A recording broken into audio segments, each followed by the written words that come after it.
se pode conceber a formação de um primeiro nervo sensitivo, diferenciado da sensibilidade geral, mediante a repetição, longamente reiterada, de um movimento vibratório a incidir no mesmo ponto do organismo, e temos admitido que o perispírito acabasse incorporando-se nesse movimento. Concluímos, então, que, em retornando o princípio inteligente a ocupar a nova forma, esta se organizaria de acordo com a modificação do perispírito. Não havia, até então, individualidade real, mas, com o nascimento de um sistema nervoso, a vida esparsa, difusa, entra a concentrar-se. Cada parte do corpo desempenhará determinado trabalho. A respiração, a digestão, a circulação, a reprodução, vão localizar-se nos tecidos especiais, que hão de formar órgãos particulares, e o sistema nervoso será o coordenador, o regulador dessa atuação. A partir desse momento, a vida pessoal do princípio pensante acentuar-se-á cada vez mais, e os instintos poderão nascer e tornar-se mais complicados, mais identificados com a mudança das condições exteriores. A vida ainda submarina, os terrenos primitivos jazem cobertos de água e é no seio dela que os crustáceos vão suceder os anelídeos. O crustáceo, precursor do peixe, tem já uma carapaça, enxerga e pode conduzir-se na água, e a trilobite do terreno siluriano.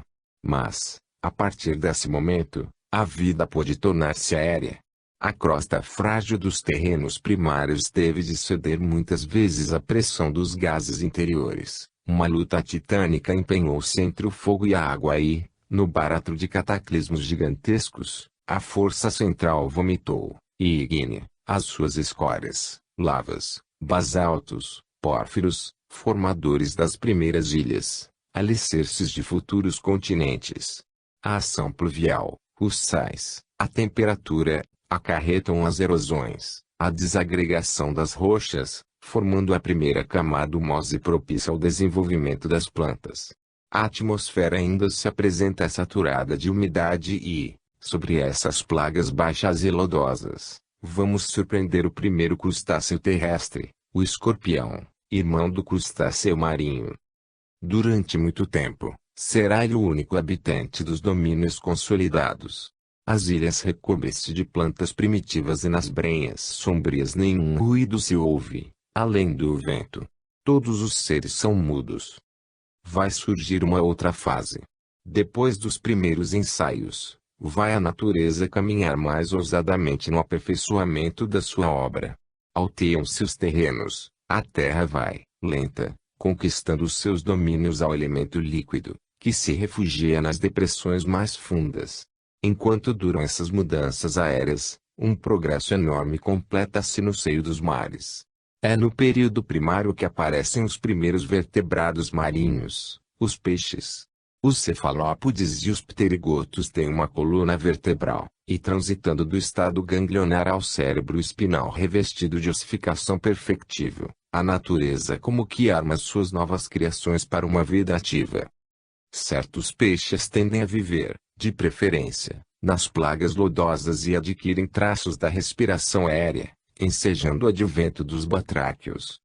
A época carbonífera, a seguir-se, caracteriza-se pelo desenvolvimento extraordinário da vegetação.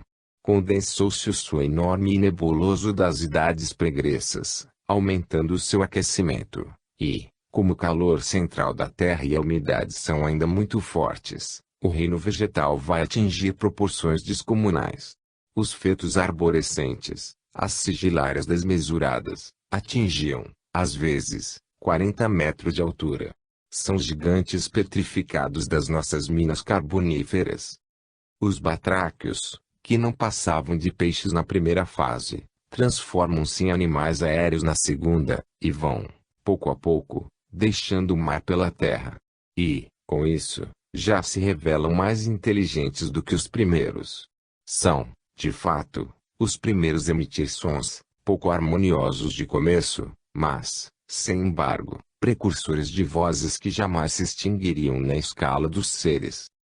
A esse período, sucede a era dos répteis. A natureza inaugura uma série de formas fantásticas, horrendas e colossais.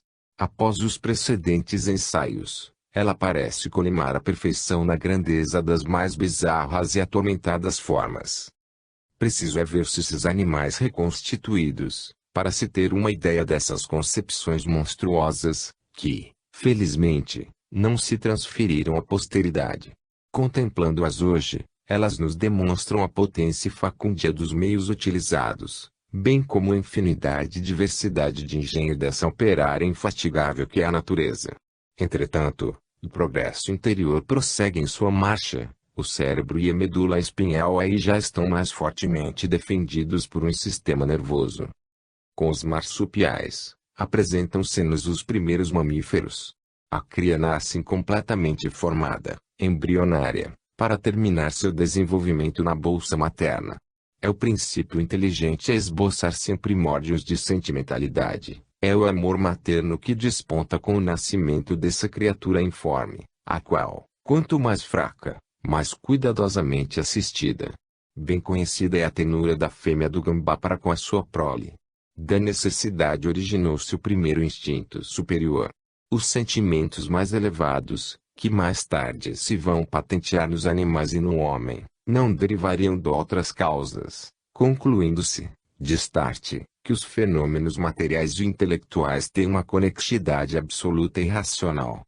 Todos os monstros que povoavam os mares Triássicos, Jurássicos, Cretáceos, desapareceram no período secundário. As condições de vida já lhes não podiam convir. As terras, mais extensas, cobriam-se e recobriam-se de milhões de conchas microscópicas, os continentes destacavam-se mais nítidos, melhoravam-se as condições gerais da vida. Com o período terciário a natureza sai dos limbos da infância e, já instruída pelos tateamentos e experiências sucessivos, desafogada dos empecilhos da Gênesis, tendo eliminado os animais inúteis da sua empresa, entra a marchar mais rápida e resoluta numa senda mais clara e mais acelerada.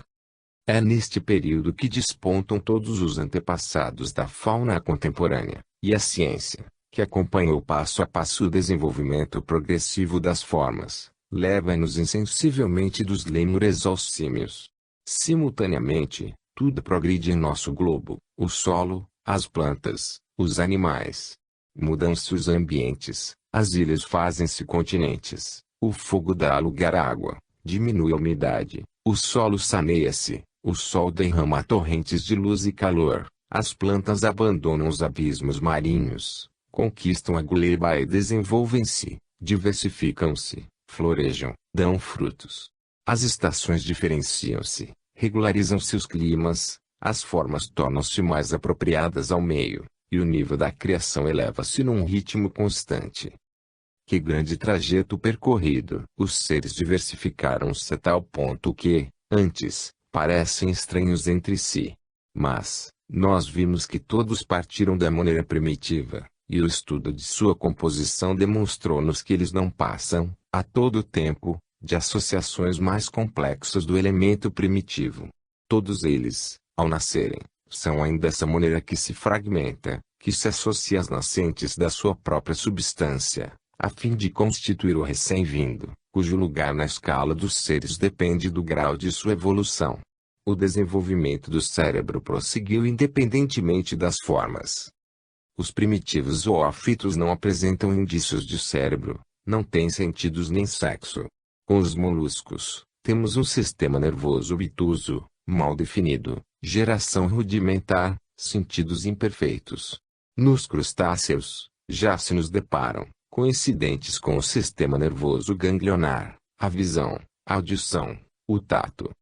Depois, os peixes têm um cérebro e uma medula espinal defendidos, são os primeiros vertebrados, os sentidos se extremaram.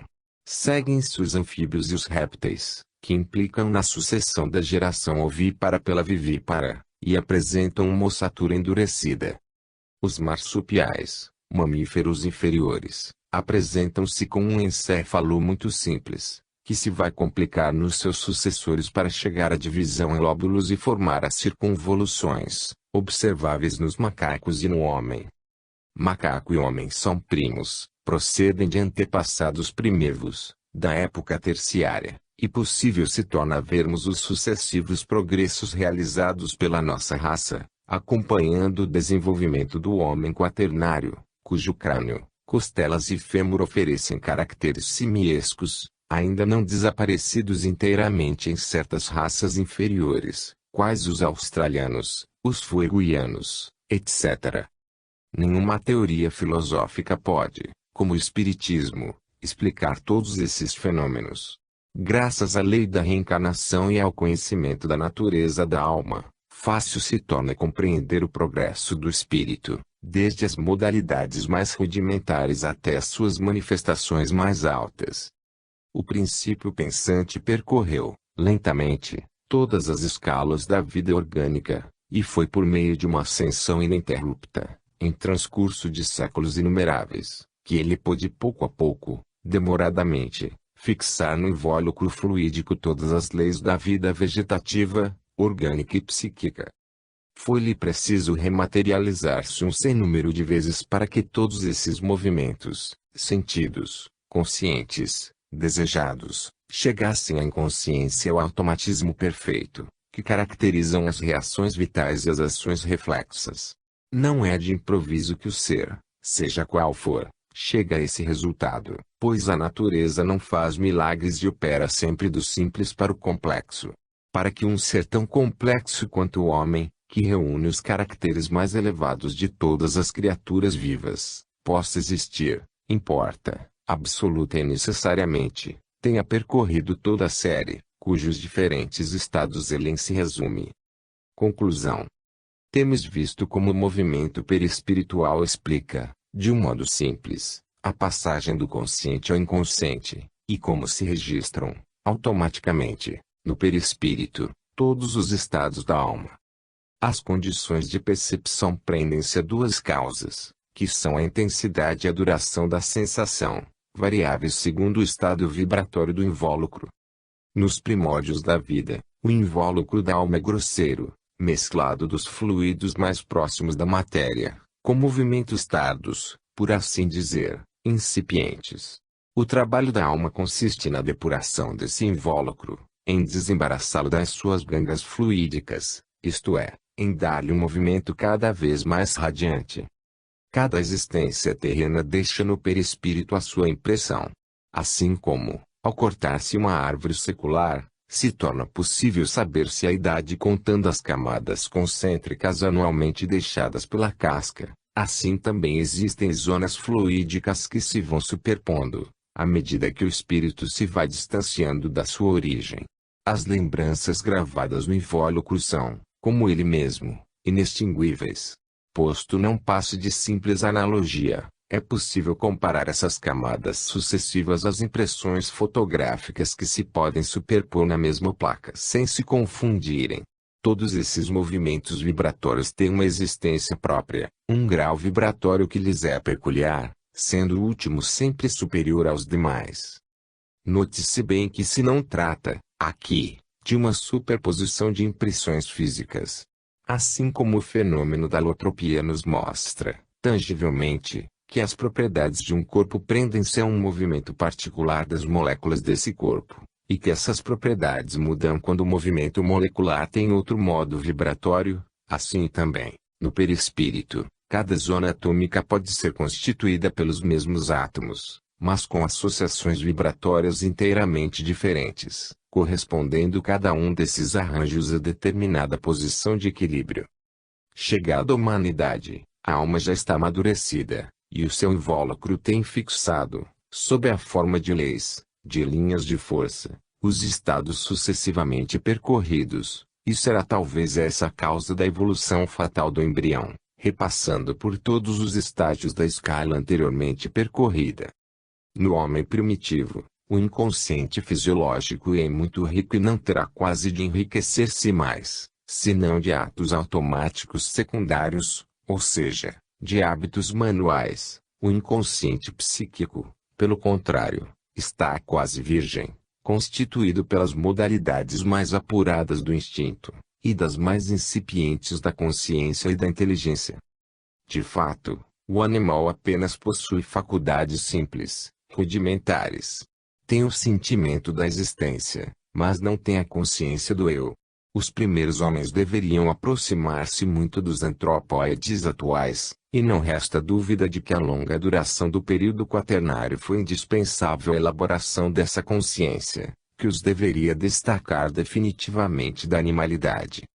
Insensivelmente, contudo, foi-se a alma desprendendo das brumas que envolviam o raciocínio, que apenas lucilava intermitente, afirmou-se como o fundo mesmo do espírito, o pensamento, a inteligência, exercendo-se por sensações mais nítidas, mais delicadas, ensejaram observações sempre mais exatas, relações melhor estabelecidas, generalizações e abstrações cada vez mais amplas, à medida que a linguagem se aperfeiçoava. Trazendo cada encarnação aperfeiçoamento, o inconsciente psíquico enriqueceu-se progressivamente, e o esforço ia se tornando menos considerável, à proporção que aumentava o número das clausuras terrenas. Hoje, o que importa é desembaraçarmos-nos das paixões e instintos residuais da nossa passagem pelos reinos inferiores. A luta é demorada e difícil, pois há que modificar os primeiros movimentos perispirituais que em nós se encanaram, e que eram os únicos constituintes de nossa vida mental, nessas épocas remotas e mil vezes seculares de nossa evolução. Entretanto, a vontade tudo pode em relação à matéria. O progresso entremostra-nos perspectivas cada vez mais brilhantes, e essa mesma força que nos erigiu em seres inteligentes saberá desvendar-nos o roteiro de mundos melhores, nos quais imperam a concórdia, a fraternidade, o amor. Nos estudos parciais, que constituem este livro, pensamos haver demonstrado que os fenômenos vitais e psíquicos, coexistentes no homem, encontram explicação racional na doutrina espírita. Nada, nas teorias por nós expostas, colide com a filosofia das ciências.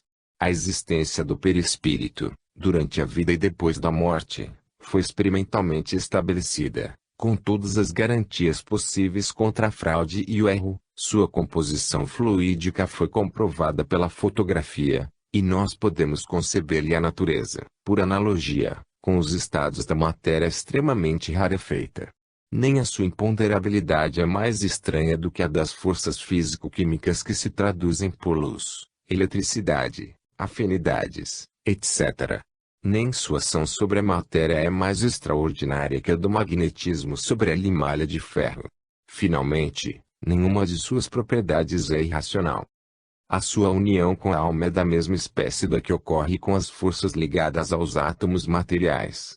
Se não podemos aniquilar a matéria, maiormente não podemos destruir o espírito. A alma que se manifesta depois da morte é verdadeiramente imortal. A reencarnação é a conciliação lógica de todas as desigualdades intelectuais com a justiça de Deus. Ela se comprova experimentalmente com a encarnação de espíritos em certos e determinados ambientes, preditos por circunstâncias que de antemão os identificam. Se essa encarnação é possível uma vez, não vemos por que o não seja inúmeras vezes. Isto posto, podemos inferir uma lei geral, posta ao princípio inteligente, e aplicá-la aos animais, ainda porque, neles e com eles, podemos observar fatos que tendem a estabelecer essa verdade. A existência do fluido vital, ainda que posta em dúvida na atualidade, parece-nos indispensável para explicar os fenômenos da vida, visto que a fome e a evolução de todos os seres vivos, bem como os fenômenos de reconstituição orgânica, não os explica a ciência moderna. Nós, que conhecemos a verdadeira natureza da alma, oferecemos a nossa teoria, que resolve logicamente grande número de dificuldades. A fonte de todos os mal-entendidos que dos espíritas separam os materialistas e espiritualistas deriva da ignorância em que se mantêm os sábios e os filósofos, no concernente à existência e à natureza do perispírito. Para os fisiologistas, a alma não é mais que resultado das funções vitais do cérebro. Iludidos pela concordância que verificam entre o estado mórbido desse órgão e o concomitante desaparecimento de certas faculdades, acreditam eles haver nisso uma correlação de causa e efeito, e o que os confirma nessa maneira de ver é que a faculdade se restabelece logo que o órgão retorna ao estado normal. Nós, porém, que possuímos a prova da sobrevivência da alma à desagregação do corpo, sabemos que aquela concordância é devida à ação do perispírito sobre o corpo, entravado, desde que a força vital se perturbe, mas pronta a reassumir o seu império, tão logo a calma se restabeleça. A teoria materialista nada explica do universo. Ela apenas aponta os fatos, que atribui a leis materiais, a se encadearem, a se determinarem sucessivamente. O espírito é uma possibilidade qualquer, poderia deixar de existir, de sorte que a inteligência não passa de mero acidente na criação. É para nós essa uma conclusão absurda, por isso que, não existindo um ser racional, a criação seria um contrassenso. Vimos as forças naturais concorrerem com todas as forças ativas para a eclosão do ser pensante, e pretende-se que este último produto da evolução, o homem, que, ao invés de submeter-se passivamente, como fizeram os seus predecessores, tomou a direção de si mesmo, seja o fruto de uma surpresa, de um jogo do acaso. É uma conclusão contraditada por toda a natureza e, ainda que não tivéssemos a prova material da imortalidade da alma, o bom senso faria justiça a essas alegações infundadas. A matéria é cega, inerte, passiva, e só se move por influência da vontade. O que denominamos forças, nada mais é que manifestações tangíveis da inteligência universal, infinita, incriada. São sinais evidentes da vontade suprema que mantém o universo. Assim como agentes se fazem precisos, por executar as leis promulgadas pelos nossos parlamentos, assim também se faz necessária uma potência, eternamente ativa, para tornar execuíveis as leis naturais. Todas as alterações verificadas nos estados da matéria não têm mais que um fim, o progresso do espírito, que é a única realidade pensante. Nisto, aproximamo-nos dos espiritualistas. Estes filósofos, porém, estudando a alma, apenas subjetivamente são levados a conferir-lhe uma espiritualidade absoluta, que fatalmente os impede de compreender a sua ação sobre o corpo. Ao demais, essa atitude interdita-lhes a explicação de numerosos e variados fenômenos da vida inconsciente do espírito. Mas, isso ainda não é tudo. A fisiologia demonstra-lhes que todo estado de consciência liga-se, necessariamente, a um substrato material, que a memória, por exemplo, está intimamente ligada a determinado estado do sistema nervoso, sem o que não poderia produzir-se, de sorte que, se, após a morte, a alma fosse puramente espiritual, não reteria nenhum dos conhecimentos do passado, uma vez destruído o corpo. Chegou o tempo de se rasgarem todos os véus. O Espiritismo faculta provas tangíveis da imortalidade, e preciso se faz que, afrontando todos os sarcasmos, todos os prejuízos, ele obrigue os pensadores sérios a estudá-lo atentamente. Todos os espíritos chumbados às suas velhas concepções terão de abrir os olhos diante da luz radiosa da verdade solidamente apoiada em fatos inconcussos. Teremos, então, a satisfação de ver milhares de inteligências superiores arrotearem o campo magnífico desdobrado aos seus olhos. O domínio da matéria imponderável é tão vasto quanto o ponderável, de nós conhecido. Fecunda mercê de profícuas descobertas acena para quantos se disponham a perlustrar esses territórios ainda inexplorados. Com a certeza das vidas sucessivas e da responsabilidade dos nossos atos, muitos problemas revelar-se-ão sob novos prismas. As lutas sociais, que atingem, nesta nossa época, um caráter de aguda aspereza, poderão ser suavizadas pela convicção de não ser a existência planetária mais que um momento transitório no curso de uma eterna evolução. Com menos orgulho nas camadas altas e menos inveja nas baixas, surgirá uma solidariedade efetiva, em contato com estas doutrinas consoladoras, e talvez possamos ver desaparecer da face da terra as lutas fratricidas, ineptos frutos da ignorância, a se dissiparem diante dos ensinamentos de amor e fraternidade, que são a coroa radiosa do Espiritismo. Fim.